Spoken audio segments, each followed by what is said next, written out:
Hey everybody, what is going on? How y'all doing? Just get my camera figured out here. Do. What is up? Hey, let me know if you can see me and hear me okay.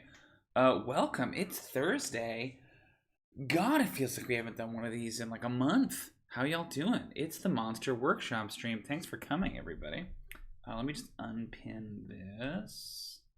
Great. How's everyone doing? If you've not been to one of these before, welcome. Or if you're watching this on VOD, this is a short little stream we do on Thursdays where we take one monster from the 5th edition monster manual and we redesign it. But today we're going to be redesigning 3 monsters because we are working on some demons today. This show is in partnership with a podcast that I produce called Monster of the Week. You can see more information about that above me right here. Go check it out. What's up, Lex? Hey, thanks for coming. Lovely to see you. Yeah, it's in conjunction with a podcast that I produce, and every week on the podcast we kind of do something similar. We do a deep dive into the lore and the mechanics of a particular monster in the monster manual, and we are just starting the Ds, which means we're just getting into demons and devils. I don't know if you know this about 5th edition Dungeons & Dragons, but there's a goddamn lot of demons and devils in this game. D in particular is a very packed section of the 5th edition monster manual because it's got demons and devils and dragons in it. So the way we're kind of tackling them on the podcast is also how we're going to tackle them here on the stream. We are going to take them kind of 3 at a time. We're going to do 3 episodes on demons. I think it's like 3 demons, 4 demons, 3 demons, because there's a total of 10 demons in the book. And then we're going to take a break and do a demon-related monster, and then we'll go back to 3 more demons, and then another non-demon monster, and 3. And I think it'll time out in such a way where we should be able to get through demons, devils, and dragons, and also all of the demon monsters without just having 5 weeks of demon and devil episodes back to back. Yeah, so that's kind of the plan. And what that means then is that today we are talking about the 3... I decided to cover the demons and the devils and eventually the dragons from lowest CR to highest CR, so kind of weakest to most powerful, rather than going in alphabetical order, because they're kind of messy that way.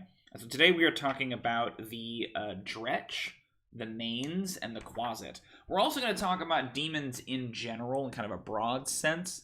Well, we won't talk about it that much here, but if you want to get a kind of a deeper analysis of the history and the lore of 5th edition demons, go ahead and check out the podcast up there. We'll talk a little bit about some of that today, but we're mainly focused on the fixes and on improvements to the demons.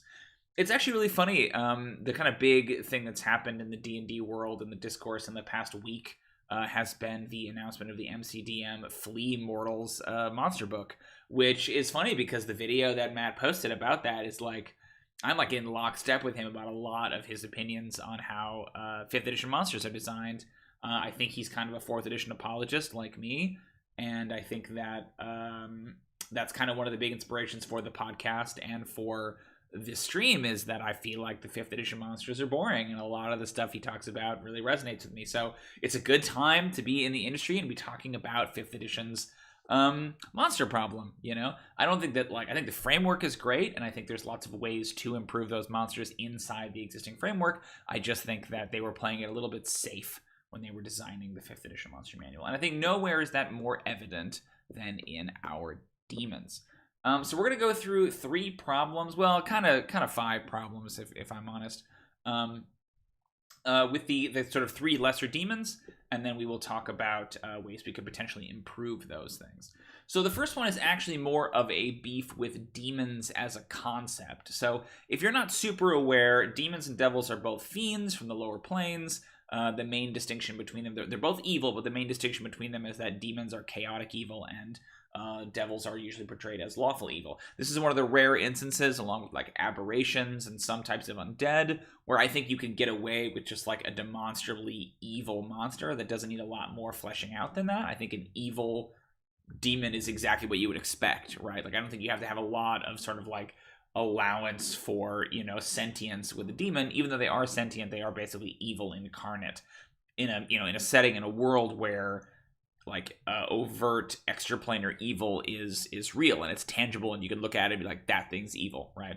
So unlike a goblin, who as a sentient creature could be of any alignment, I feel like a demon, a devil, these are great examples of just like a pure, unadulterated evil monster that you don't have to wring your hands about the morality of fighting them. Fighting a demon is always good, a demon is always bad, and all it wants to do is sow destruction and chaos, and you don't have to get too caught up in the morality of that. Great, love it, I'm here for it. I feel like I would use demons more in my games if I felt like they were more interesting to run, and that's why we're here. But my first big problem is that I oftentimes, when thinking about an individual monster, I will get confused about whether it's a demon or a devil, because I don't remember exactly which ones are which. Now, there is a useful hack for this that I discovered since recording my first demon episode, is that most of the devils, 90% of the devils as far as I know, have the word devil in their name. So a bone devil, or an ice devil, or a chain devil, or a horned devil, or a spined devil. Most of them say the name devil. So it's kind of like a, trying to prove a negative. If you're trying to figure out if your devil is a devil, probably it's got devil in the name. But that's actually not 100% true. There are maybe 5 or 6 devils listed here that do not fall under that thing, and many of them have alternate names. So, for example, the bearded devil is the Barbazu, and the chain devil is the chitin, right? The horned devil is the Malabranque, stuff like that. But there are plenty that don't have that. So, like an imp is a devil, a lemure is a devil, a pit fiend is a devil. There's this one, this Erinyes. I never know how to say that word. It's like Erinyes. The Erinyes don't have devil in the name. And it's thus kind of hard to figure out exactly which one is which from there. But more importantly, I think that demons and devils don't feel distinct when you're running the game. Like, they feel pretty samey to me, like in terms of their abilities. Like, I don't necessarily think there's a huge difference. I think devils have Devil's Sight, which is like an enhanced dark vision. But, like, that sucks for like a big signature ability. So one thing I would like to do for demons in general, and then of course eventually devils when we get there. Hey, what's up, Nuker Wolf? Low-level fiends are pretty boring, and why would there just be one? Exactly, Nuker Wolf, and we're going to talk about that. I think, at least in the case of the mains and the dretch, there probably isn't one, whereas I think the quasit is actually pretty well designed, but could be cooler, especially considering what it used to be in earlier editions. Once again, 4th edition apologist. But we're going to try to design one ability that is consistent across all of the demons in the game. Again, talking about MCDM, this is something he kind of highlights, or he and his team highlight in their monster book. All of the goblins in the preview have the crafty ability, right? So that's something that I think makes a lot of sense for a big group like this, and I would like to see carried across, especially, when there is this kind of confusion between demons and devils, at least for me. So what is that power? I have some ideas of how you might do it. I'm going to playtest one tonight, actually, in a session I'm running with a demon. But the conceit here is that demons don't have hierarchy. They kind of do in the book, but the notion is that the demons are just like a shambolic, endless horde that's just trying to like raven over all of creation and destroy everything in their path, and all they want to do is destroy and kill and pillage and, obliterate. Like, that's the only thing they care about. There's no greater plan. There's no greater scheme. Like, any kind of plan that a demon has is just in furtherance of sowing chaos. Truly chaotic evil, and in a very supernatural sort of a way, right? And so the conceit here is that their power should, I think, in some way play to that. That, like, they talk about how the only way for a demon to become more powerful is to kill and destroy more. Right, but there's no mechanism in the game as to how exactly that works. So my proposal is tying their unifying power or mechanic to dropping an enemy to 0 hit points. Right, bake an incentive for a demon into their stats that basically encourages them to fight recklessly and to just like spend everything in an attempt to try and cause chaos, to have no fear, to be utterly reckless. Because if they can bring somebody down, then they become more powerful. There's an idea in the Demonomicon which is a book released for 4th edition, where particularly the mains, the weakest of the demons, has a chance. I don't think they mechanize it, but they talk about the idea of spontaneous ascension, where a mains can, like 1 in a million chance, can just suddenly randomly become a Balor, right? Just become the most powerful demon. And it's again, to me, I love that idea of almost like a wild magic table kind of an effect, where like it is just pure swirling chaos. So my thinking is that you give the demons a power called, like, you know, abyssal hunger or demonic hunger or whatever, and the conceit is that when they drop a target to 0 hit points, you know, they probably don't kill them, you know, because that would be a little brutal to a player character. But if they drop a character to 0 hit points, drop a creature to 0 hit points, they get a bunch of benefits. They get maybe a pile of temporary hit points. They get a, you know, some extra damage for the rest of the fight, and then maybe they have advantage on their attack rolls for the rest of the fight. So they are trying to just drive and drive and drive at one enemy. It would encourage them all to pile onto one target, because the one who gets to drop them to 0 is the one who gets the reward. And only one of them gets that reward, right? So it suggests some tactics, and it plays into their idea of like this ravening, chaotic hunger, right? Like demons don't plan. They just bulldoze ahead and try to just leave as much destruction in their wake as they can. And I love that about them. I think it would even take that a step further. And I like the idea of saying that, like, whenever a demon reduces, you know, a creature to 0 hit points, they have they gain this, like, you roll a D100, right? And on a result of a 100, they spontaneously become another demon. Right, the next highest level of demon. So like a mains becomes a dretch, and a dretch becomes a quasit, and a quasit becomes, you know, whatever. And they stack it that way. It's almost never going to happen, right? But there's a 1% chance. You could probably even make it like a D20, and on a natural 20, they become another type of demon, so it's a little bit more common. But I like that idea, and like, it's not just like, okay, if I have 5 hit points as a mains, and now I turn to a dretch, I have 5 hit points. No, they're a fresh dretch. They come in with 10 hit points, whatever it is. The encounter instantly becomes that much more deadly, because this monster has just upgraded a level, right? You know, presumably then, at a certain point, the Pit Fiend doesn't have that power, it just has that when it drops them to 0 hit points, it gets, you know, all these extra things. But that's my idea, is to incentivize the demons to kill, right? Like, they drive at one opponent, they try to stack damage, they try to kill snipe each other, right? To get that little, like almost adrenaline hit, you know? I love that. I think that's really fun. I think it gives them some tactics. Now, my second problem is that I feel like there is too much overlap between the concept of the mains and the dretch. So, in flavor, the mains is like the lowest, shittiest, worst demon. You know, demons are supposedly made from the souls of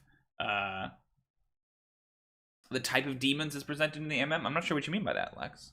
Because I feel like you gotta have, like, there would be sort of a ladder. Is the conceit that they get to choose which one they want to be? Let me look at the demons. Oh, there is an infernal hierarchy here under devils. Is there that for demons and I just missed it? Am I a fool? I don't see demon types. Oh, yeah! Here we go. Yeah, that works great. Perfect. Perfect. But they actually don't have... They don't have some of the lower level ones on here. So like a mains and a dretch and a quasit aren't on this list. But I guess you could just say that they instantly become a type 1 demon. Right? Is that based on CR? So like the Barlgura is a type 1. Right? I also, can I say this, Lex, as a small point? I love how polite you are with your suggestions. Consider this. It's just an idea. You know? I love that. A lot of times you get people in these chats who sometimes just like kind of say, it should be this or that or that. I love the way that you frame things, Lex. Thank you for being very polite and considerate. So the Barlgura is CR5, I believe. Yep. And the Chasmi is in the next category, and that's CR6. Okay. Yeah. Maybe that's the way to do it. Maybe that's the way. You know. I like it and so on. Okay. Okay. Yeah, maybe that's how you do it. They go up a demon type. I mean, honestly, Nuker Wolf, yeah. I kind of think that's right. A deer comes into the field of combat and all the demons turn and look. Like, the idea that demons would just run at the weakest thing they can hit, that all they want to do is rack up the number of kills. Of course, Lex, of course. I think it's perfect. Because I think it gives them this, like, unpredictability. When I run ghouls in 5th edition, I don't think this is, like, a revolutionary thing. But when I run ghouls in 5e, I specifically do a thing where I have them... I tell the players beforehand, when they're starting to fight ghouls, like, hey, here's the deal with ghouls. They are kind of cannibalistic undead. They want to eat you. And they don't think tactically. So a ghoul will attack a downed character, right? I don't do the automatic crit thing. I just say, like, anytime you take damage when you're unconscious, it counts as a strike. But then they know that going in, right? And so fighting ghouls then becomes much more deadly because you have to try to avoid having anyone drop right before the ghoul's turn, right? The cleric has to kind of be on their toes. And I like the idea of you kind of understanding the tactics of these demons, right? By having them, they literally just seek out the earliest kill, the next kill. It's not about fighting tactically. It's not about trying to, like, you know, pile on even to the wizard, who might be the next kill, right? But if somebody gets wounded really badly, all the other demons converge on that person trying to steal that kill. I just think it suggests so much about their tactics.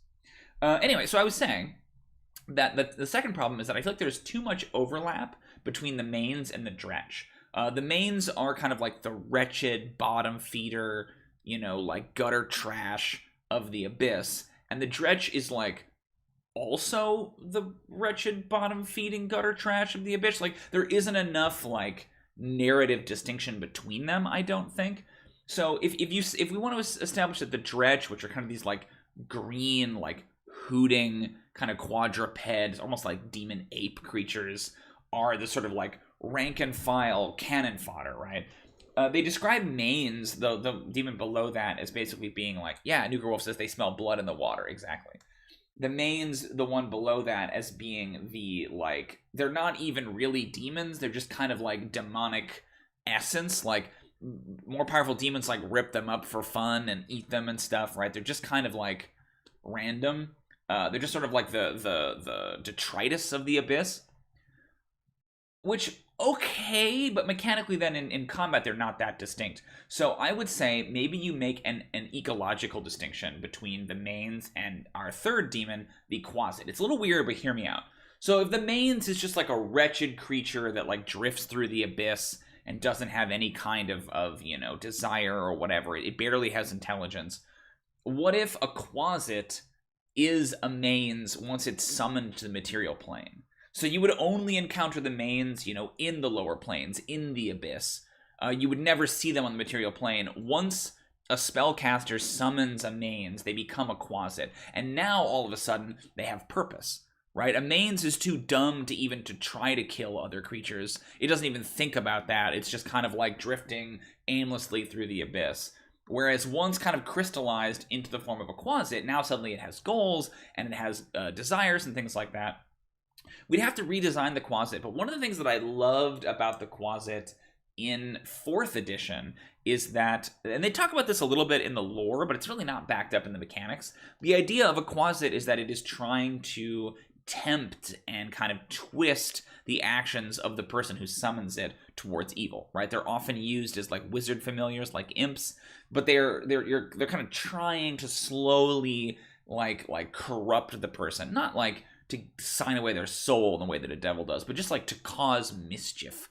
And I love that. Like, I love the notion of temptation. There was a fucking bomb-ass power in 4th edition for the quasit. Again, a creature that only appeared in the Demonomicon, but the idea was that it had a power where it could target someone and give them the dazed condition. So dazed in 4th edition was...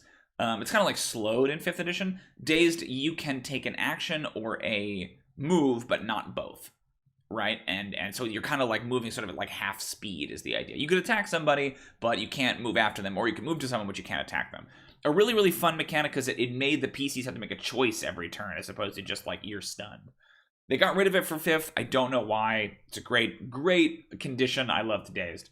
But the conceit was that you were dazed, no save, the only way to get out of it was to attack an ally. Right? And so you're tempted by it, right? It's like, do you struggle through the combat, with this effect and not attack your ally? Or do you make an attack roll against an ally to clear it? Right? Is there an ally that, you know, could maybe take an attack roll from you? If you're the wizard and you get hit with this effect, yeah, sure, you could probably quarterstaff the fighter because, like, A, you'll probably miss, and then B, if you hit, it's like 1d6 minus 1 damage. But think about all the role playing that has to go into that. It's awesome. So my thinking is that the quasit is the material plane form of the mains, and it has the same kind of abyssal hunger ability, but the quasit also gets to do that when, you know, the creature that it's bonded to, or any creature in a certain, any evil creature in a certain range does that, right? Like if the quasit, sorry, I'm babbling. If the quasit has an ability where it can force you to make an attack roll against an ally, right? Then the quasit also gets the benefit of abyssal hunger if you drop somebody to 0. So it's trying to tempt you to do evil, that way it gets more powerful. So that's kind of my lore thinking, is that the dretch is the actual lowest level of the abyss. You know, it's like a demon you can summon to the material plane, but if you summon a mains, it gets sublimated into the form of a quasit. So a little weird, but I think, and it wouldn't take much to do that. I think it would just be a lore thing you would change. You'd have to redesign the quasit, and that's already kind of in there under the next problem, is like giving them unique powers. But I think a little bit of lore to rework those two could help. Oh, Lex has got a bunch here. Lex says, something I've been thinking about in relation to demons, and I understand if it's not something you would want to pursue because it's a bit involved, is to play up the chaotic randomness of demons. This was done in the MM2 with the concept of hordlings. I'm not familiar. Yeah, I love the idea of chaotic randomness, especially. And again, listen how polite. I understand if it's not what you're into. It would take a lot of work. Pitch me on it. I'm not sure what that would look like. And then my last hit here is just that these lesser demons are just not quite unique enough mechanically. I feel like there's not enough going on, particularly between the mains and the dretch. The quasit's got a lot going on, honestly, but I feel like it's all kind of powers from other creatures. I like scare quite a bit. There's scare power. It feels very like 90s like bad CGI comedy, right? I love the idea of it just like going rah, like that's great. Very, very fun. Very Disney villain's sidekick, right? So I'm cool with scare. I'm even cool with invisibility and shape changer, but I want the quasit to have like something that's a little bit juicier, you know, a little bit more fun to play with. But the mains and the dretch, I think, really lacking in fun powers. So I'm going to talk about the conceits of what we could do here to make these a little bit more fun. Excuse me, I'm talking so much. Okay, so the dretch kind of already has something. It's got the fetid cloud. It's a 10-foot radius of disgusting green gas extends out from the dretch. The gas spreads around corners, blah, blah, blah. It's slightly obscured. It lasts for a minute or until a strong wind disperses it. Any creature that starts their turn in the area must succeed on a DC 11 Constitution saving throw or be poisoned until the start of its next turn. While poisoned this way, the creature can take either an action or a bonus action on its turn, but not both. Can't take reactions. Hey, it's dazed. Well, it's a version of dazed. It's action or bonus action, which is okay. It's not as good as action or move, but there you go. There's the dazing. So I would say, I think that's fine. I'm into it. But, like, if the conceit is that you want to encourage the Dungeon Master to run, like, a herd of dretch, like a horde of them, right? Like this big, chaotic, shambling mass of dretch, right? Like they're kind of just cattle being driven towards the enemy, then I would say that the fetid cloud should be more powerful for every dretch that's within a certain radius. Again, similar to MCDM, they have a cool thing with their minions, where the more minions that are around you, the more kind of adverse effect you take. The two that they preview, the goblins, they kind of poke you with these little tiny cuts, and then the zombies like slow you down as they're grabbing onto you, right? So the idea of like a compounding fetid cloud that like maybe the DC gets higher depending on just the number of dretch around you, I think it's actually cool, and it could be a lot more interesting. The mains one is simple. The mains has the Death Burst ability in several of its previous iterations, and they for some reason get rid of it. Maybe they want to keep that unique to the method, but there are other monsters that have Death Burst, so it's not really a unique method power anyway. I would bring that Death Burst back in and give it to them here. You know, not particularly unique, but it's at least something, for God's sake. And I like the idea too that like mains could be used almost like land mains. Oh no, I didn't see a link. Lex, I'm sorry. Oh, that's cool. Lex says, the concept of horde links is that it's just a bunch of little nasty guys, and you randomly generate what they look like, the type of attack, etc. That's cool. I don't hate that. I almost have to look that up. Is there it's in the Monster Manual 2. Like, do you know which edition? Is that 4th? What was the... Because there isn't a Monster Manual 2 for 5th, unless you mean like Volos. Hordlings. Sorry, if this slows down my stream, I apologize. It doesn't like it when I go anywhere else. Hordling. I don't see them in 5, but that doesn't mean we can't steal the idea. I'm always stealing stuff. Yeah, they were in 4th, 3rd, and 2nd. I'm not sure which iteration has the random table, but I do like that. That could be a fun thing to include, like, as a variant. You know, like, I always like to do for the Patreon, I always like to do a little, like, extra bonus thing. So a list of, like, hey, these are different kind of forms that a mains or a dretch could take with different types of attacks. I'm into that. I think that's pretty cool. So Death Burst ability, pretty simple, you know, not hard to mechanize.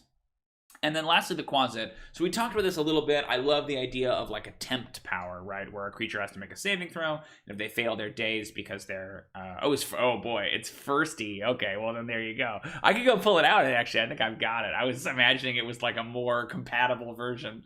But yeah, I'm sure in theme, it wouldn't be that hard to do. I could go grab it. I have I've played basic. I've never played first, like I never played advanced, but I inherited a bunch of the old books from somebody that I knew years ago, and I've kind of carried them with me forever.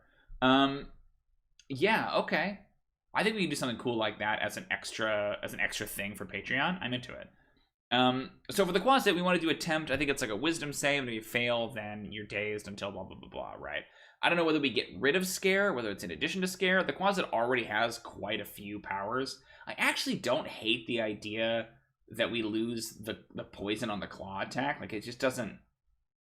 It's just some poison, who cares? So maybe we lose the claw, like the poison claw, and we give them tempt. Because they'll also have abyssal hunger as well. Yeah, and then that's it. Those are the 3 pretty simple lower level demons, not that hard to mechanize. But let's put that random hordling table down here as an idea. I wouldn't call it a problem per se, but I like the notion of it as a bonus. Bonus. A random table that grants... And I like the idea of it almost being like... That it's like demon agnostic. Like, you could roll it and apply the power to any demon. And maybe even do a thing where it's like, if it's a type 1 demon, then it's got +6 to attack. And if it's a type 2 demon, it's got +7 or whatever, right? Like, I like the idea that they're not... it isn't just for these low-level ones. Like, you could give, you know... You could have a pit fiend that has, like, a mosquito's proboscis or whatever. It doesn't have to... Or a Balor, I guess. It doesn't have to always just look like this. And you can decide if you like that. Random table that grants each demon a different attack or appearance or power. I love that. Yeah, that's cool. Base it on demon type.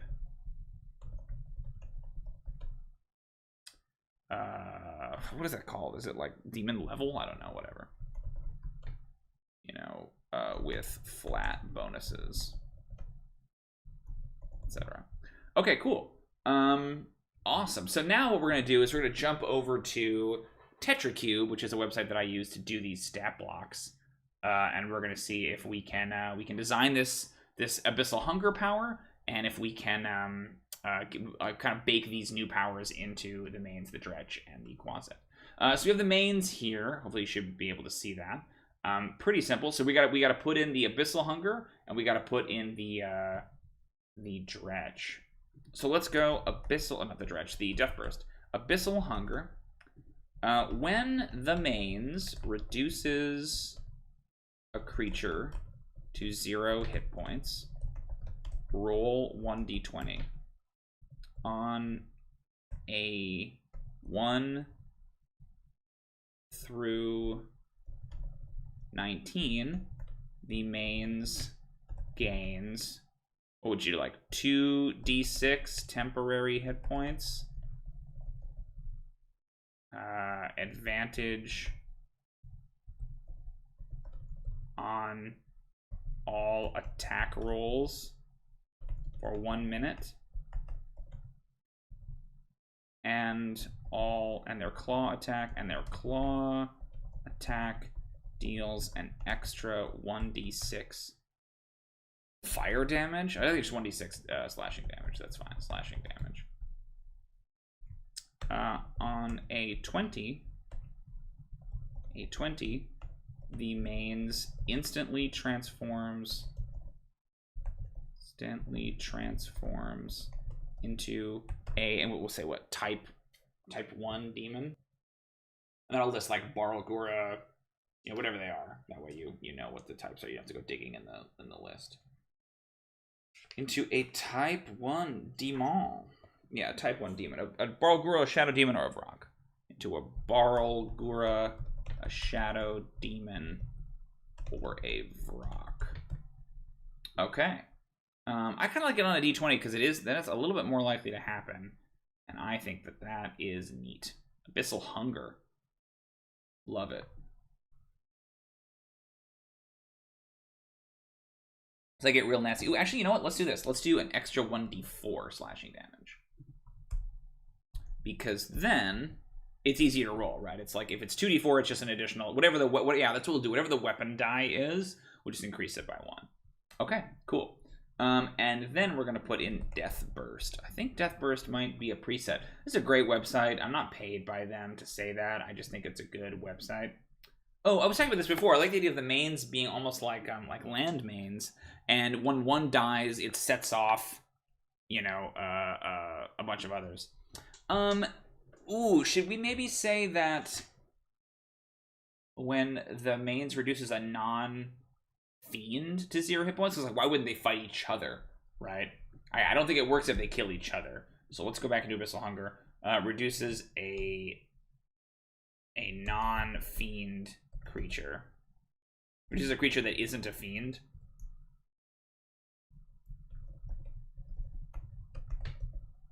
Cool. So they have no, yeah, I like that. They do fight each other, but there's no incentive to do it. Okay, so now we're doing Death Burst. When the mains dies, it explodes in a burst of gore. Hello. Each creature within, I think it's going to be a pretty short radius. Each creature within 5 feet of it must make a DC, like 11? Dexterity saving throw. Taking 2d4. Oh god, yeah, what would that be? 2d4 necrotic damage on a failed save? Yeah, yuck. Add ability. Okay, cool. Then that is your mains. It's got Abyssal Hunger and Death Burst.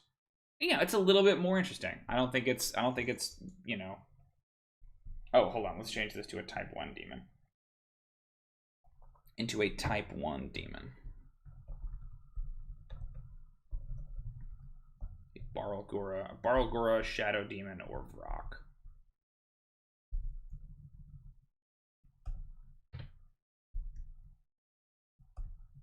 Okay, add ability. There you go. Cool. Maybe this won't take as long as I thought. That's Abyssal Hunger, so we're going to copy that, actually, because we're going to drop that onto the dretch as well. Okay. Come over here to the dretch.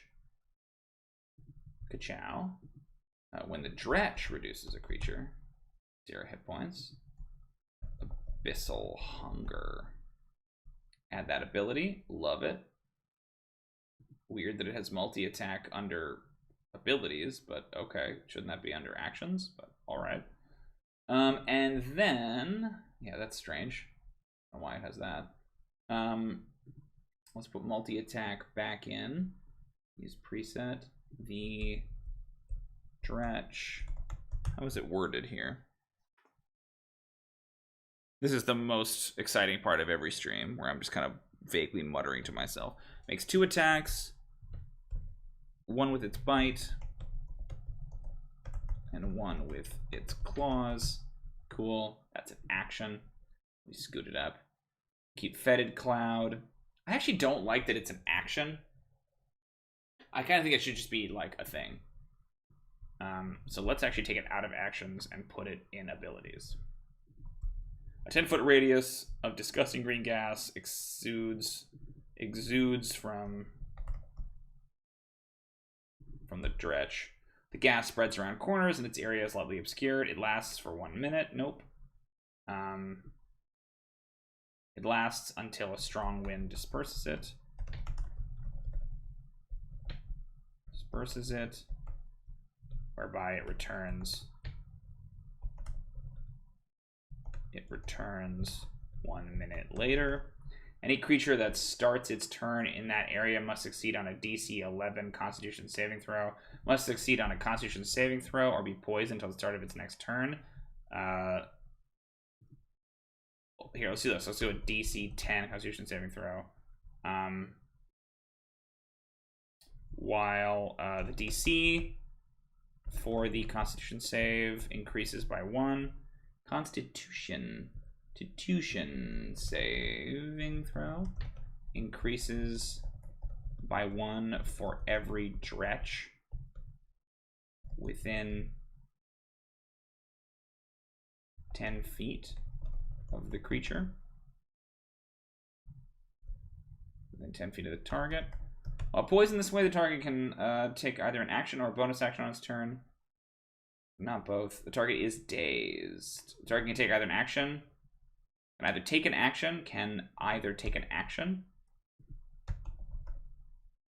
or move on its turn, or use its movement, or move on its turn, but not both. Yeah, old school dazed. It's better. Okay, that's Fetid Cloud, or put that as an ability now rather than as an action. I think it's just a neutral thing around a dretch. They just have a Fetid Cloud. Yeah. Cool. I like that. I like that better. This is a better monster. Oh, but here's the problem with our their claw attack deals.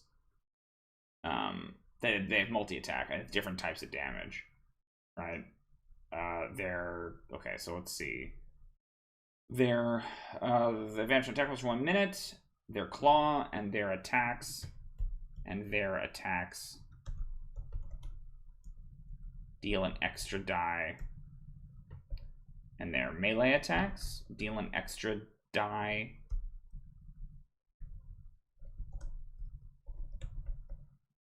of damage. No, and their bite and claw. Let's see. So maybe it's just 1, yeah. And their melee attacks deal an extra 1d4 damage. Yeah, maybe we do type it. Maybe we say it's necrotic damage or something, right? An extra 1d4 necrotic damage. That it's like they... That is the Abyss. It could be fire. Yeah, let's do fire. I like that better. Okay, so let's go back and let's type it here too for the mains. And their claw attack deals an extra 1d4 fire damage, and their melee attacks deal an extra 1d4 fire damage. Okay, add ability. Cool, that's better. And then lastly, the quasit. So what we were going to do, it's already a big monster. What we were going to do here is we were going to lose, I want to get rid of this variant familiar thing. Like, we don't need that in the actual stat block. I want to lose the poison on the claw and the bite. Piercing damage. Yeah, that's fine. I don't need the poison. It's not that interesting to me.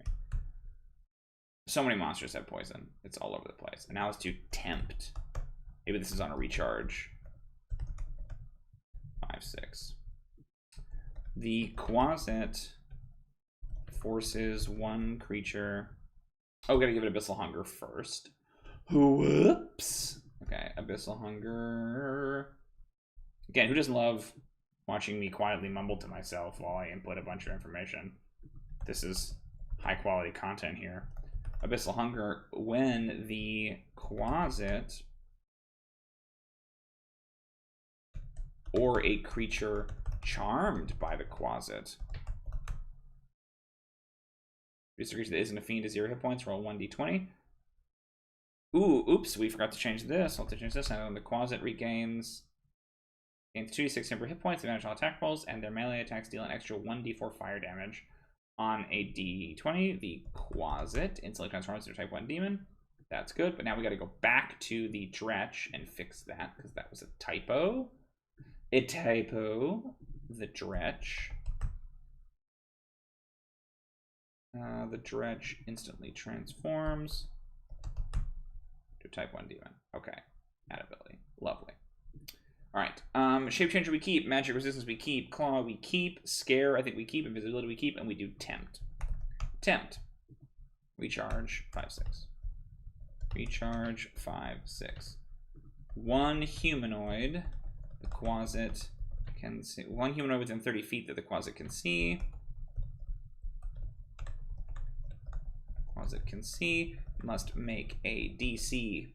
What do we think that is? DC 10 wisdom saving throw. Or be charmed for 1 minute. While charmed by the quasit, the target can take an action or use their movement, but not both. But not both. The target can end the charm. Let's see, or be charmed. The target can end the charm by using their action to make an attack by attacking one creature the quasit designates. Yeah, cool. I think that's all I need. There's your quasit. Yeah, that's not too much bigger. I think that works. Love it. Okay, cool. Quasit. Oh, because I think it would only be like only humanoids are going to summon them, right? Like, what are the other creature types? A beast, a giant. That it's. Oh, I wanted to make a point too that like if it's a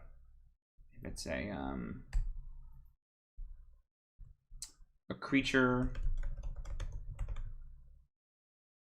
that has the quasit as its familiar has disadvantage on the save. Because like 99% of the time this is going to be used on a player character, you know. It's pretty unlikely that it's going to use it on like, I guess it could use it on like an aberration or something. I just feel like a wolf or a beast. And you could say like one creature with an intelligence of 3, but if you just say one humanoid, then that's probably going to have that. So that was my thinking there. That's better. Cool. There you go. Ziquasit.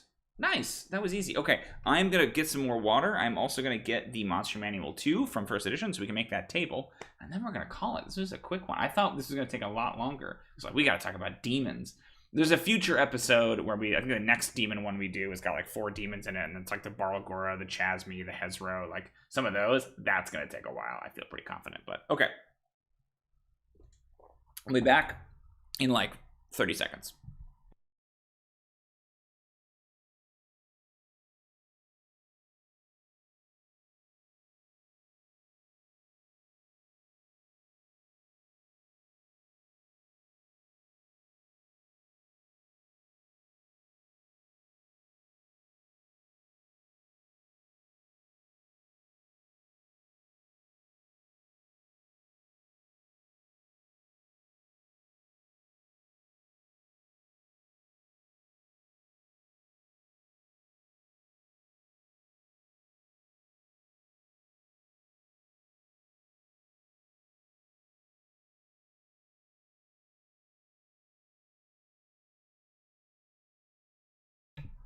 Yo, I'm back. It's me. I got the Advanced Dungeons and Dragons Monster Manual 2 by this guy named Gary Gygax that I heard was a racist. Let's crack in. All right, Hordlings. Horde. Oh God, there's so many dumb monsters in here. You guys, look at the Boobry. Can you see that? The Boobry. It's a bird. It's just a fucking bird. But it's called the dumbest thing in the world. It's called a Boobry. There's some dumb monsters in here. The Boobry's flight is slow. Its principal attack is by means of its long hooked beak. So, you know, it's got a long hooked beak. Think about that. These birds are totally immune to all forms of poison. Favorite forms of poison. Am I muted? Okay, just making sure. I suddenly had a terror that I was muted. My Instagram randomly just opened up on my phone. Here, I'm going to turn that off. That's bizarre. Why would it do that? Oh, I'm going into it. I got it right here, baby. The Boobry. Sorry, we were reading about a very important monster. They're totally immune to all forms of poison. So, there you go, because I guess it eats snakes. It's got a number of small, sharp teeth along the edges of its beak, because, you know, it does. Why the fuck does this thing exist? I don't know. They're canon in Undoon, though. Booberries are officially canon in Undoon. Okay. Hordling. Hey, look at that. The Hordes of Hades. Ooh. This is not a cool-looking fellow. Look at this guy. Oh, you knew. Page 75. There he is. The Hordling. Frightening. Terrifying. Chilling. Okay, let's see what they got. Hordlings who form the Hordes of Hades are a varied size, form, blah, blah, blah, blah. Oh, my God. 76 is really the table. Holy shit. This is maybe a little too complicated. Look at this table. It's like, this is like 12, 15 tables. Look at that. This is how you determine what your Hordling looks like. Okay, well, we're going to make a Hordling right goddamn now. Let me get some dice, and we're going to do this. I said I would be back, and I'm going to have to leave again, because I want to get some real dice and roll this. I want to make a Hordling right here, right now. Why not? Oh, even better. Oh, maybe that wouldn't work. I have these, like, huge dice. Okay, we're gonna get a little freaky here. 1 second. Do I have a D10? Where's my D10? Here it is. I have these big, stupid foam dice. I think they're actually my wife's. But, yeah, we're going to roll them right here on my little table. Okay, let me move things around. Apologies if the audio gets briefly worse as I move the mic away from me. Okay, folks. Let's make a Hordling. Let's test this out. All right, we are rolling. Oh, there's so many. Oh, we don't need D. It's just D6s. I thought we needed D100. I'm a fool. I'll just grab the D6 then. I'll just grab the D6. D6 it is. Okay, D6. All right, we are starting with the torso, the head. This has a cubical head. Great start. What a scary demon. Oh boy. Okay, cubical head. Glad it's here. Glad it's here to roll. Overall visage. 2. Glaring. A menacing cube. Glaring, menacing. Okay.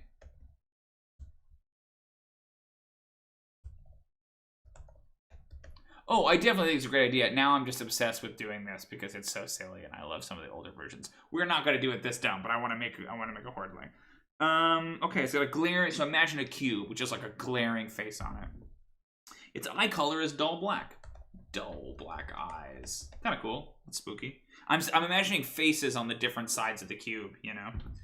Oh. 6 for its nose. Narrow and it's got a beak. Narrow beaked nose. Ugh. Yuck. Its appearance of the torso is short and thick. Short, thick short, thick torso. What a freak. Its back is knob-maned. Oh, so like, ugh, knobby maned back. This is a terrible thing. Like, how does it have a cubical head with like a mane? Like, where's the neck? Ugh. Okay, the arms. Here we go. 4. Should figure this out. It's got trunk-like arms.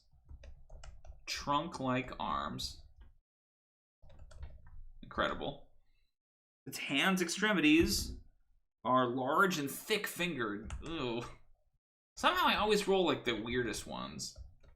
Okay, so cubical head, glaring, menacing visage, dull black eyes, a beaked nose on each one of these faces, a short, thick torso, a knobby maned back, trunk-like arms, large, thick fingers. Kind of looks like a mane's, honestly. The head adornment.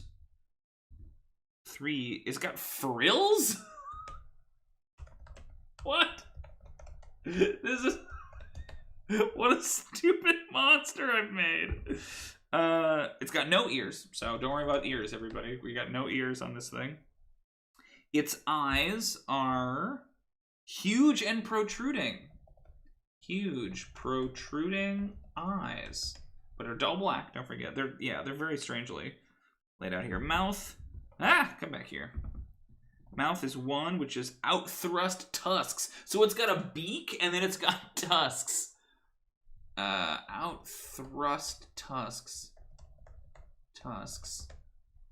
This is like a Skyrim character creator where it's like way more information than you really need. Its neck is long and thin. Sure, okay. Long, thin neck. What in God's name is this thing? Its tail is short. It's got a stubby little tail. Short, stubby tail. All right. You know, picture it. Legs. It's got pringing. What does pringing mean? Like PR, like springing? Pringing legs. I don't think I've ever heard the verb to pring. Pringing leg? No, not printing. Pringing legs. That's got to be a typo for springing legs. Stop doing that with... That gives them a jump speed. Yeah, it can spring 20 feet with jump speed. Okay. So it's got like a long neck and like long legs. So it's got like a stork thing, but a square head with grimacing face, a beak, frills, tusks, no ears.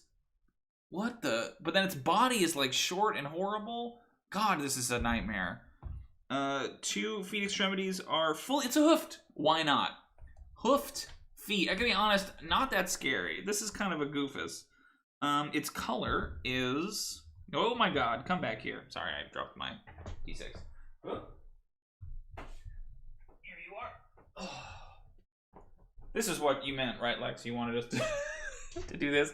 I apologize. I just went down a rabbit hole about a horde lane, but we're not done yet. 4 on its color. It's olive green, because why the fuck not? Okay, olive green coloration. Love it. Love that. Okay, now here's the fun part. Here are the attacks. A match with rolled characteristics. Okay. Interesting. So, attacks. It's got tusks. Yep.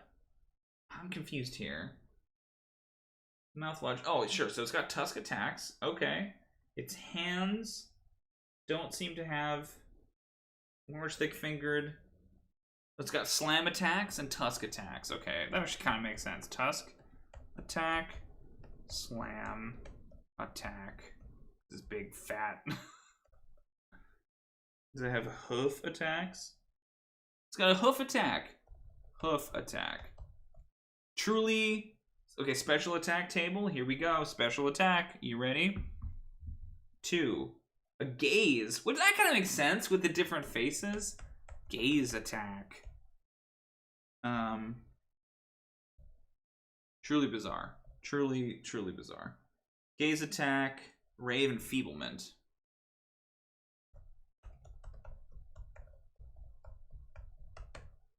This is not productive. Special defense. This is our last one. Here we go. Special defense, number 5, is immunity to illusions and mental paralysis. I actually don't hate that for like a multi-phase creature. Immunity to illusions and mental attack. Okay, so let's synthesize our wordling. This creature has a cubical head with a menacing, glaring visage on each one of its faces. It has dull black eyes that are huge and protruding. It has a long beaked nose. I mean, I'm sure it's not actually meant to be a beak, but I like the idea that it's a beak. And then it's got a pair of tusks. It's got a long neck and then a short, thick torso with kind of like a knobby maned back. Now, actually, the mane down the long neck kind of makes more sense. Little trunk-like arms, large, thick fingers for a slam attack. It's got frills, I imagine, in the like joins of the cubical head. No ears. The tusk we talked about, long, thin, not long, think. It's got a stupid little like badger tail. It's got these, like, I imagine they're bent backwards, these legs, right? Kind of like an antelope's for springing. It's got hooved feet, kind of olive green. It can gaze at you with the ray of enfeeblement, and it is immune to illusions and mental attack. This is the demon that we've made here today, folks. Well, I think that's probably too much. That's probably too much. But I do like the idea of the random, like, calling them, like, abyssal mutations or something like that is kind of fun. Sort of like the troll, right? The troll has some of that shit. So let's go down here and let's go abyssal mutations. One of the things I did like about looking at that table is I liked the way that they tie physical traits to powers, right? So they're like, okay, if it has tusks, then it gets a tusk attack. So how do we want to organize this? I like the idea of saying that, like, you know, if you want to customize a demon, you can roll like 3 times on the table, you know, and then it gives it different powers and different abilities, you know. So like you could roll, and there's like different categories, right? So let's say you wanted to do a D100, right? Like different categories, you know, attacks, appearance. I like when it's like just appearance, attacks. It's almost like those the magic item tables in 5e where it's like you know, okay, what are the drawbacks, you know, who made it, that kind of a thing. So there's like a band of like 5 to 10 results that are, you know, just purely cosmetic, right? And then 5 to 10 that are like basic attacks, and 5 to 10 that are like, you know, movements. Yeah, that's cool. So like appearance, movements, attacks, defenses, abilities, something like that, right? Like that's cool. Okay, so like what are some options here? So let's just generate a list of like what are some cosmetic things that aren't that wouldn't have like abilities, you know, downstream of them. Like I like the idea of, well, that's a kind of like a weird ability. So yeah, let's do movement, attacks, defenses, abilities. So I like the notion of like, I don't know, do you tack these on, or do they replace existing powers? Maybe this is getting too much. Maybe this is getting too granular, because I kind of want to just like make a big list of cool ideas for demons. So thinking about the cube face, I like the idea of like, let's just make a list of stuff. It's like 2-headed, improved perception, you know, improved like horn, like extra horn, bite, or tusk attack. Extra horn, bite, or tusk attack. Like, you know, horns. Add a gore attack. Long claws. You know, add claw attack, or increase damage dice on claw attack. Like mucus, like slimy mucus. You know, disadvantage to grapple. Yeah, I think that's right, Alex. I'm gonna start with a big long list and go from there. I like hellfire, that it's like constantly wreathed in flame. Hellfire, wreathed in flame. You know, deals 1d6 fire damage on attacks. You know, resistant to fire if they don't already have it, which they should if they're a demon. I like the idea of like light sensitivity. Vulnerable to radiant. Like they aren't all positive, you know? Ooh, what about like blind? Eyeless? Blind sight beyond, blind sight out to 30 feet. Blind beyond that radius.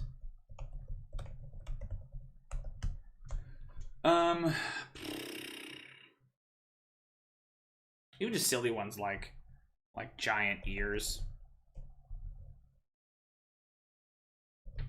Yeah, we gotta do one that's like cube faces that are immune to illusions. Springy legs. Yeah, we gotta do some that are based on our horrifying thing. I like giant ears, like big bat ears. Advantage on perception. Gotta be pringing legs. You know, jump speed. I know it wouldn't actually be done that way, but you understand what I'm saying.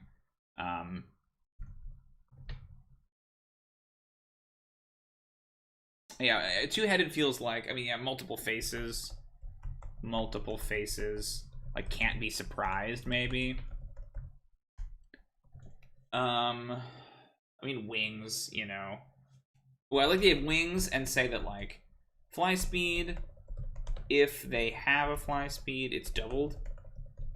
So it's like they get an extra set of wings, right? So if you know, if it's already a horned devil or whatever, you know, one of the flying ones, then it just gets a second set, so it's extra fast. I think that's cool. Let's think of like maybe 3 or 4 more, and then maybe call it good. I really gotta use the bathroom. I drank a lot of water. What are some other good ones? I mean, you could do like long fangs. Ooh, like a poison sting. Add bite attack or increase damage dice on bite attack.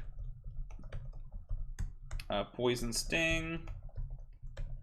Add poison attack. I like I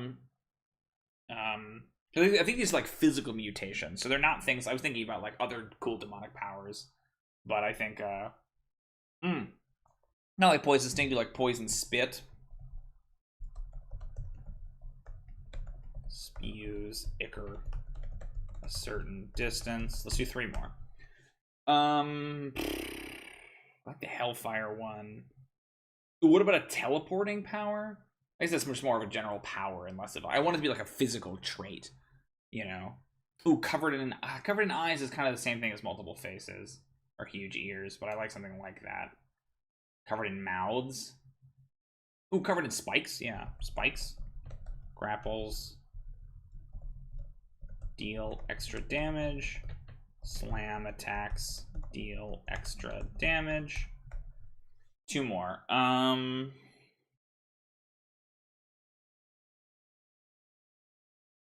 Long tail or something. Hooves. Rubbery hide's cool. Yeah, rubbery hide. Damage resist. Kind of like a hippo. Dig that. I want like an animal thing, like an animal face, or like. What about like maniacal laugh? Like a hyena? You know, or like a babble effect, you know, every creature that starts its turn within 10 feet must make a wisdom saving throw or be frightened. I like that. Yeah. And there can be more, right? But just like a big long list of extra things. Hey, David, we're just about to wrap up, actually. Oh, no. Let's see. How many is that? That's 1, 2, 3, 4, 5, 6, 7, 8, 9, 10, 11, 12, 13, 14, 15, 16, 17, 18. Let's do 2 more. I like the prehensile tail. Prehensile tail. Climb speed. 1 more animal one. Long neck. Feels very like giraffe or heron. Like a Skeksis or like it's another good like demon from something that isn't like your obvious style of demon, you know.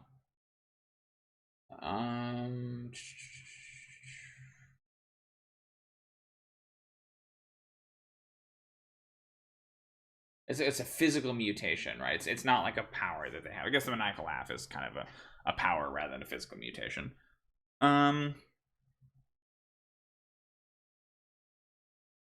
We did eyeless. I feel like too many eyes is very aberration. Ooh, unhinging jaw. There it is. Unhinging jaw. Swallow attack. Very good. Okay, awesome. So let's review.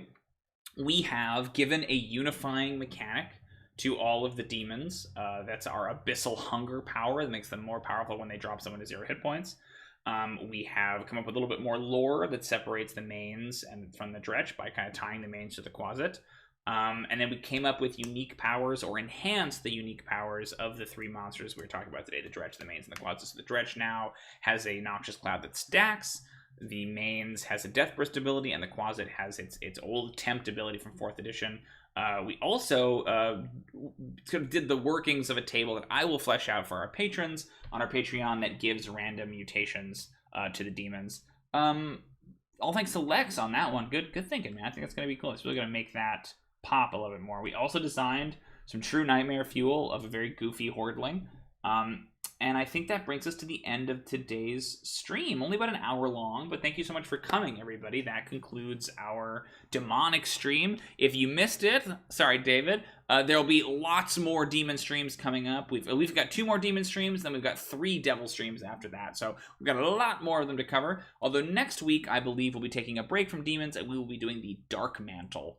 So not a demon, actually a monstrosity. I was surprised to learn. Doesn't the Dark Mantle feel like it should be an aberration? I always have run it that way, and I'm discovering that it's a monstrosity, or at least it's a monstrosity in 5th edition, which I think is weird, and something that we will talk about next Thursday. Thank you so much for coming and watching. If you liked the video, first of all, shout out to everyone who came out. Thanks to Lex and to Nuker Wolf, and of course to David right there at the end.